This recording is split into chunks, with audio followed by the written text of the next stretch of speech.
In Seattle, 9 young athletes gathered at the starting line of the 100-yard dash. At the gun, they all started off, not exactly in a dash, but with the desire to run the race to the finish and win. All except one little boy, who stumbled on the asphalt, tumbled over a couple of times, and began to cry.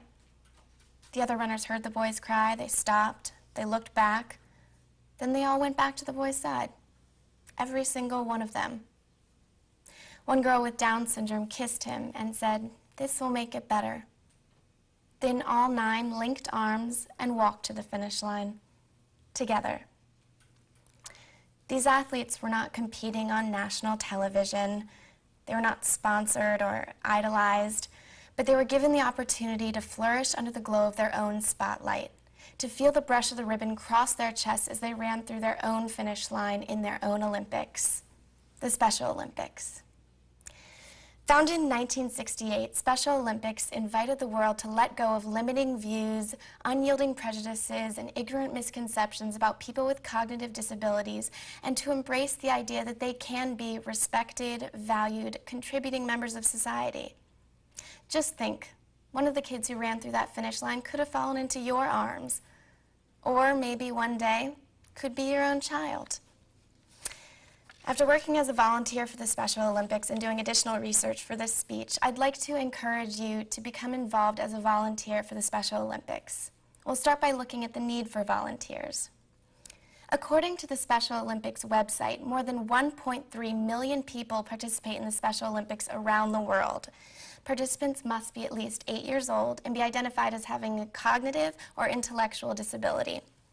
There are currently 200 Special Olympics programs running in over 150 countries.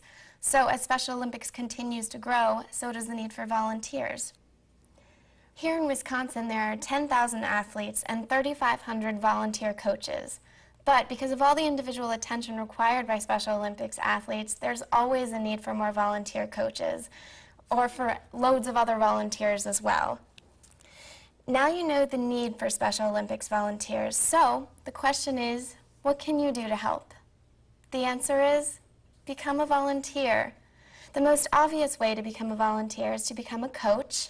Now you don't have to be a great athlete, you don't have to have any prior coaching experience. Special Olympics offers a general course on the principles of coaching in addition to a mentoring program in which the new coaches receive guidance from the experienced coaches. And if you don't want to be a coach, there's other ways to help out as well.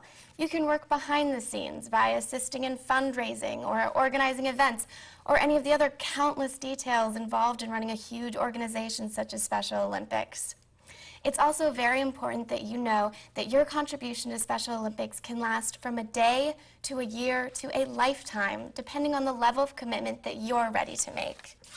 No matter how you decide to help, I guarantee you that working with the Special Olympics will be immensely rewarding. As a coach, your instruction and support will help your athletes develop physical skills, while your interaction and friendship will help them develop socially. Rana Vanderslice, author of the article Special Olympics, Beneficial to All, reports that individuals who get involved in sports and recreation through Special Olympics develop larger networks of friends, are more likely to socialize with others, and receive more social support. But it's not just the athletes who benefit from Special Olympics. In my case, working with Special Olympics is one of the most gratifying things I have ever done in my life. Because not only do I have the satisfaction that comes from helping others improve the quality of their lives, but I've met so many amazing people and met so many great friends that really I would not trade the experience for anything. Now you know the need for Special Olympics volunteers, some ways that you can help out, and the benefits for the volunteers and athletes alike.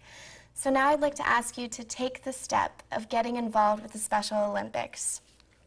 If you want more information, you can check out the website for the Special Olympics or visit the local headquarters located on Monona Drive here in Madison. I also have brochures with contact information that I'll be handing out after the speech. I know that you may not have a lot of time available right now, but you can volunteer for the time that fits your schedule. The most important thing is to get involved in some capacity for whatever amount of time that you can manage. Remember the 9 children I mentioned at the beginning of this speech.